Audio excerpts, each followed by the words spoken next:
Hello all, so in this video we'll explore tensors thoroughly with the physical meaning, Python hands-on and everything covered in just simple one lecture. So let's deep dive. I'll recommend some videos that you can watch on YouTube after watching this video so that those videos will be really easy for you to go. So uh, physical definition we'll see, but mathematical definition, of course we won't like it unless we'll understand everything. But just to or I can say just for the sake of completion, let's read it out. So a rank n tensor of m dimension is nothing but a mathematical object that has n indices. So n is the rank, then n is the indices, and there are m raised to n components. And of course, they obey certain transformation rules. So there are many misconceptions regarding metrics and tensors, like what's the difference between them, then how we'll proceed through them scalar, vector, then matrix and to tensor. We'll see everything thoroughly. So let's deep dive. And for that, I'll give the credits to Random Pearl. So I followed this blog and this is really awesome. So I'll be explaining the blog thoroughly by reading each and every line, but I'll also recommend for you to go through this after watching this video. So it will be really quick and easy. So mathematically, we have seen what is tensor. Now let's deep dive into the physical thing. Now, so what is actually a tensor, right? Physically. And before going to the tensor, we'll build the intuition that why tensor. So, of course, we are using scalar because they are representing some quantity in physical world. Right? Vectors, we know they represent some physical quantity like velocity is a vector. So we can say that 5 meters per second velocity in x direction, 5 meter in y direction, and z direction, and so on. So we know the physical meaning of scalar and vector, but how we can take over these things to tensors? Let's see. So why tensors? Do they represent anything in the nature? Let's see that. So there are some important terms which are really needed to build this intuition of why tensors. So firstly is the dimension, and we all know this thing. So I'll quickly go through this. That if suppose I'll say that the temperature is 25, then you'll say what 25 degrees Celsius or Fahrenheit or what?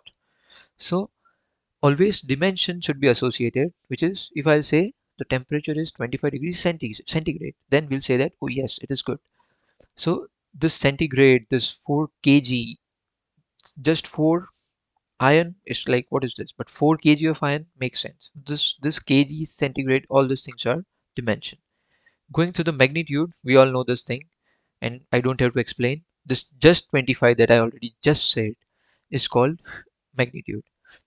So this 4 just represents magnitude, and magnitude combined with dimension will be a particular physical quantity representing its magnitude as well as physical meaning, like 4 kg. So 4 is magnitude, kg is the dimension. Now there is something new called flavor, and this is written by this blog writer, but it's really nice. So let's say I have 5 apples, and we can say they are identical in all aspects, like in terms of size and stuff, but they only differs in color. Like 3 of them are red, as you can see, and 2 are green. So here 5 is the magnitude, and let's say we have some dimension here. Let's call it appleness. So we can say that we have 5 appleness, something like that.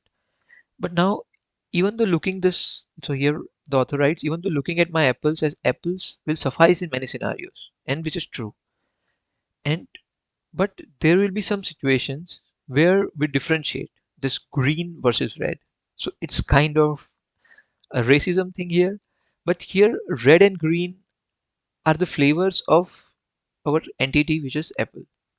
So whether we want to look at them just as apple or green and red separately entirely depends on the context. So as I'll say here, the context is that somebody with allergic who is allergic with green apples especially because they are sour, so we'll say that they will look green as very differently, but some with having color blindness, we'll say that, oh, okay, all those are apples. Now, you may ask, why not just see these things as different entities with different dimensions altogether? So the answer lies in the measurability. So even though these are apples, but we'll look those things like green and red as some different dimensions. So this will be clear when we'll move to the vector thing. But so if we can measure an entity using an exact same unit, it makes sense to see them having the same dimension. Makes sense? So once we move from scalar to vectors, this things become clear, as I said. So in the world of vectors, flavor is nothing but it's a direction. So flavor of an entity is its direction. So for example, this I already said in the beginning, that a velocity of 5 meter per second in x direction is not same as same velocity 5 meter per second in y direction, but the dimension remains the same. So these are like different flavors of same physical entity, that is green and red, different flavors of same entity apple. I hope things are getting clear. And the same applies here for the velocity. So now comes the last piece of the puzzle, and which is really important, the combination of flavors and dimensions. So the flavors of individual dimensions, that is entities, and different dimensions themselves can combine together to give rise to new physical quantities. I know many of you didn't get this point, but will be clear. So just bear with me. And we may or may not be used to understanding and comprehending the new physical quantity that or entity that is being generated after combination of flavors and dimensions. So, or conversely, we can say that we may or may not be able to see the underlying combination, but from a physical point of view, it always makes sense to be able to describe the entities in terms of their components, even if even if its combined entity is having more sense or it's more natural for us to understand. For example, let's see some example that how we are going to combine these flavors and dimensions. So how we are going to give rise to new physical entities. For example, length and time. So these two different dimensions can combine in a way to give rise to a physical entity called speed, and we know that speed is nothing but distance upon time, right? So if we just divide these two physical quantities, we'll get something new, and we can very much comprehend it, right? Momentum in the same way, just product of mass into velocity. So we can quite fairly see and feel these two dimensions separately from each other. Example, even with closed eyes, you can somewhat tell if a 5 gram of penny hits you at 20 meter per second or a 20 gram of coin hits you at 5 meter per second. In both the case, the momentum is going to be same, right? So this is just a combination of two physical quantities. Now, red, green and blue, three flavors of the same dimension can combine together to form a composite color, right? So luminosity, I'm talking in terms of colors. So this time there are two possibilities. We can see the composite color or only one or two flavors in the composite color if there are any constraints like filter or someone is colorblind and so on. And last but not the least, as I already said, velocity comprises of two flavors. 5 in x direction, let me say meter per second, that makes sense, and 4j that is in y direction, 4 meter per second. So a velocity in the direction of this, as I said, we can write combinedly 5 comma 4, or we can write 5 I cap plus 4 j cap meter per second is comprehensible to us as a single entity, and we do not need to see it as a composition of two individual velocities in real world. But for unidirectional being, like someone who is living in just one direction, one dimensional, for let's say ants, so they can just see one dimension. So we can say that for unidirectional being, only 5 I cap meter per second will make sense for ants. So the entire conclusion of this flavors and dimension is that depending upon the context or the reference or frame, as I said, someone is colorblind or ants are having just one dimension, they live in one dimension because they just see in one dimension. So a physical entity can make sense to us in its own right or in terms of its components, that is flavors and dimensions, or in both. So if you have got this point nicely, then tensors are going to be easy now. So let's start beginning our journey to the tensor. So before bringing it to the tensor, there's last thing that I want to say, that let's say we have a cube that has LED pixels embedded all through its volume. So you can see this cube. So we can create an entity called pixel density, or we also know pixel per unit volume, to get the rough idea of how bright this cube could be at different position inside it. So let's say this physical quantity that we just defined, denoted by chi, then we'll be using the term luminosity for brightness. So in this video, you can see we are looking at unit cube. So this bigger one cube is the actual cube, and we are just looking inside a unit cube because we have the entity pixels per unit volume. So if I'll play this, you will see that we are just looking at one unit cube, right, inside our pixel cube, which is our entire bigger cube. And you can see this, there are three dimensions. This is three-dimensional. Obviously cube is three-dimensional. But now we realize that since these pixels have to be connected with wires and some mechanism, of course, they do not emit light in all the directions. In fact, each pixel can illuminate the volume in front of it. That is really true. Self-explanatory, I guess. So our physical entity that we just defined here, that is pixels per unit cube, which has this like unit pixels per meter cube, is not doing justice in understanding the brightness at different position in this cube. Why? Because if we look at any point of time at the surface inside this cube, that too only from the specific direction, because we can only see from one specific direction at a time. So depending on how these pixels are glued and arranged perfectly by the manufacturing company or by us, whoever manufactured this cube, brightness in a specific direction can be different, right? As compared to someone seeing cube from this direction, right? If you are seeing from this direction, brightness will be different. So this pixels per meter cube is not a good thing or not a good physical entity to calculate or to characterize this luminosity or brightness inside the cube. So what we can do? Can we do something? So now the actual thing is like this right now, that someone can see brightness 150 from this direction is 23 and so on. So this is just a visualization of what I said, that from different direction on the seeing from different direction, there is a different brightness that you can see. Now, so there is a need to create a different entity, and let's create it, that pixel density by area. So apart from, so firstly we created per cube, per volume, I mean. Now we are creating pixel density by area, or we can say pixels per unit area. So here unit area is supposed to have a direction perpendicular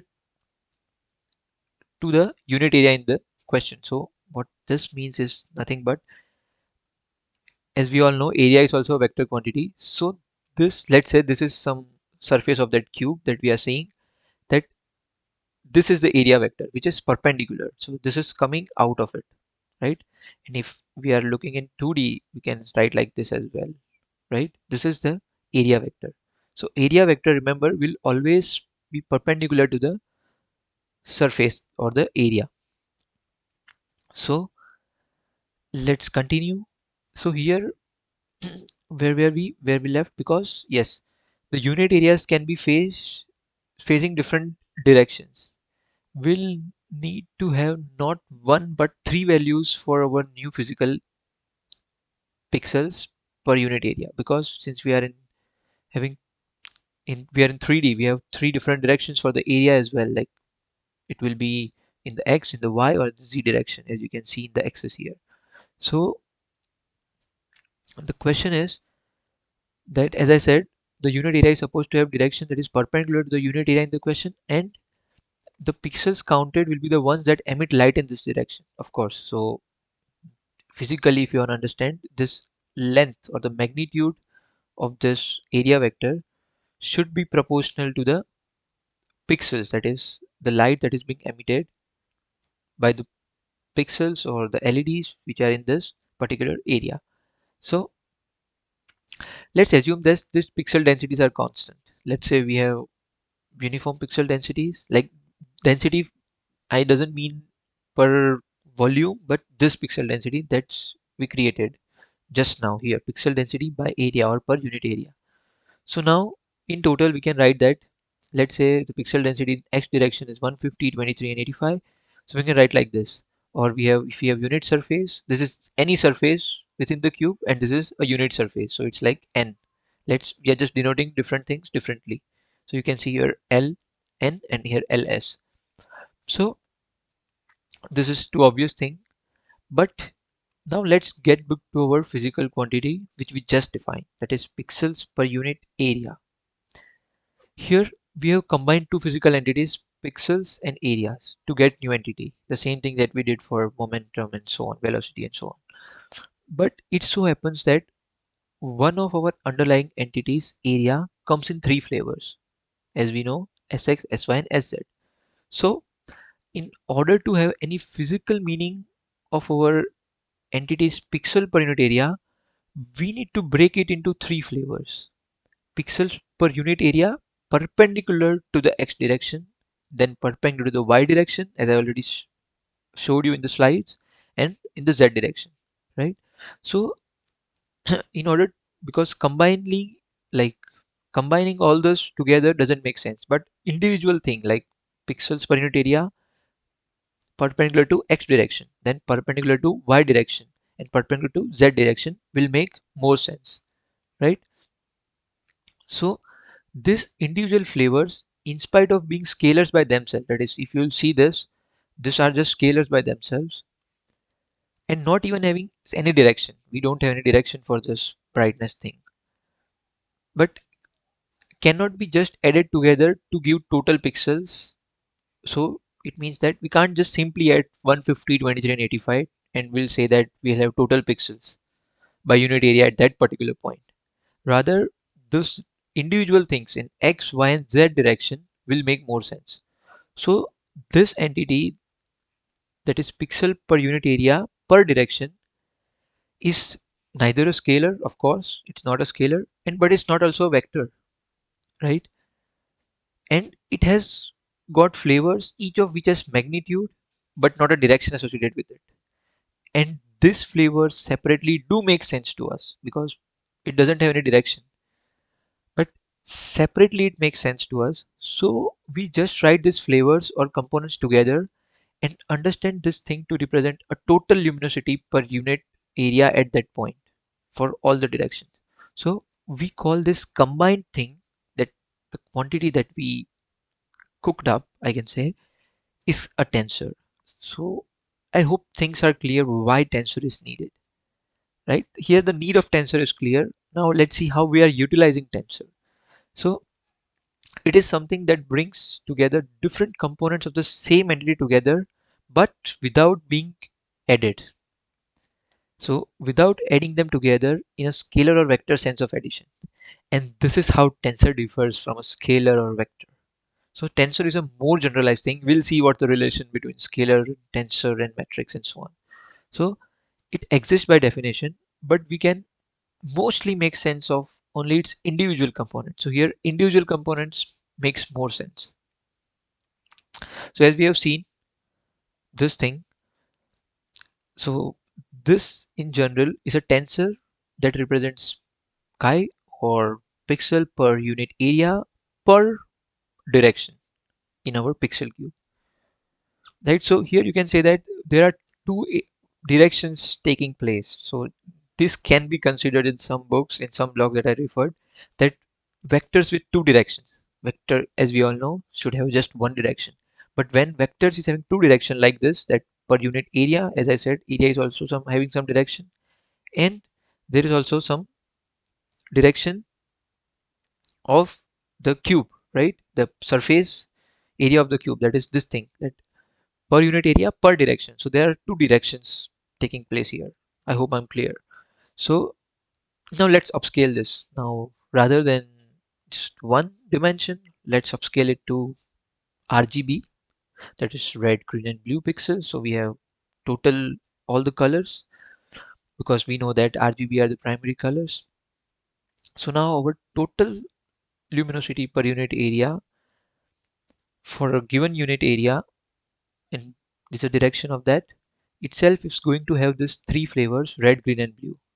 And now just like before we just have XX, Y, and Z, but now sorry, it's chi, my bad, chi XR, that is we have X with all three flavors, RGB, Y with all, and similarly Z with all. So this total luminosity that we have per unit area for a given unit area L, which is given by this Ln, can be understood as either total brightness of all three combined colors, or just a convenient way of writing like together the different luminosity of its different colors together. So if we are looking at it or in a real world, we'll see that it is more as a total brightness of the combined color, that is a composite of all these three colors, or we can say flavors in this block. And each component of tensor chi can be understood as number of pixels of a specific color emitting light in specific direction at a given point. So the flavors or the components may not always add or combine together at all, or at least as seemingly as colors do. One example where do they add together in a sense that we can interpret their addition in a physical way is direction. So this is just an example for this understanding purpose, but in actual scenarios, in the definitions, you will find that tensors are used to understand this stress that is being, like how many total stress can be seen in a cube, that is tensile stress, and there are many other kind of stress. I don't know much of the physics here because I'm personally from a data science and deep learning background. So what I'm going to trying to say is that just replace luminosity by force. So whatever force or stress that is being uh, what I can say felt by this cube can be considered as a stress tensor. And this is what you will see in most of the books, that what is tensor. If you will just write, you will see that there are six different kind of stress, sorry, nine different kind of stress. And that's why here you can see that just replace this color by stress and you will get a matrix like this only, but with this time with a stress like sigmas in it. So if you'll see, you will find some matrix with this. Let me find it for you from Google, not the images, but we can see it somewhere at least.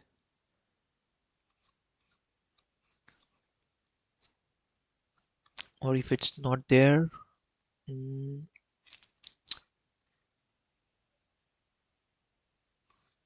yeah, here it is. So these are nine independent coefficients of the stress that we are having, right? So even you can see this animation. This blog is also good, that just take your time and follow it one after the other. So these are different stress. You will see everything. Like this is the example in electromagnetism. It is electric field and polarization, how tensors are playing role in this. So you can read this as well, but I'll recommend you to read this first.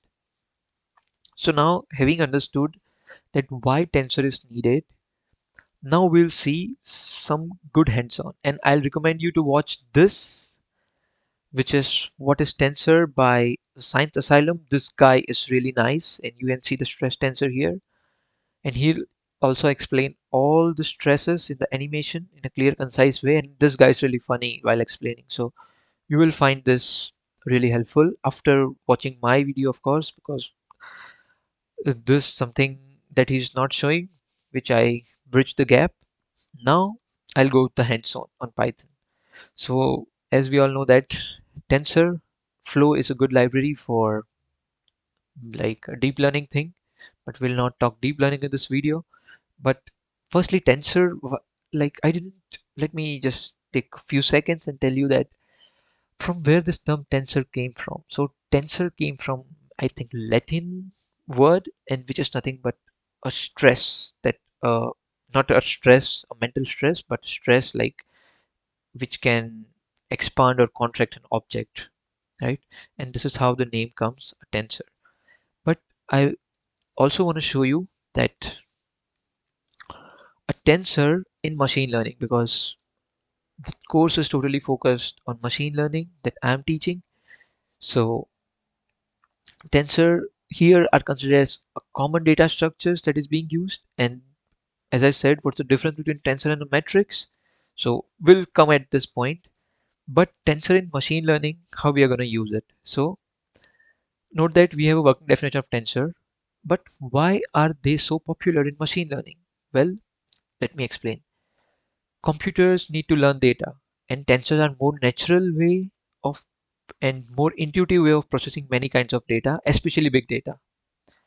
So in deep learning, we all know that we have complex big data sets, and that's why tensors are needed. And for example, let's say we are analyzing some video, like as we all know, the Tesla self-driving car. So it's like it's continuously monitoring and seeing the frames, all the frames, right, to the camera. So in order to make any decision of driving. So video is a series of images, and we know that these are correlated over time. So we can use tensor to represent that correlation better and more intuitively than trying to convert it into two-dimensional matrices. And this is where matrices are kind of kicked away in machine learning, and tensors are good.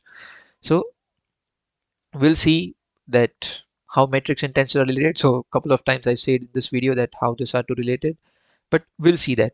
So tensors allow powerful computers to solve big data problems and more quickly, and allow deep learning devices and neural networks. So which usually requires hundreds or thousands of dimensions of data to process data more intuitively. And we'll see that a third rank tensors can encode all the aspects of image that is there, that is height, width and color, while a fourth rank tensor can also hold information about time or order for the images. And we know that fourth dimension is time as per Einstein relativity theory, and even Einstein used this tensor, that is the fourth dimension, because he needed it while he was like giving his relativity theory.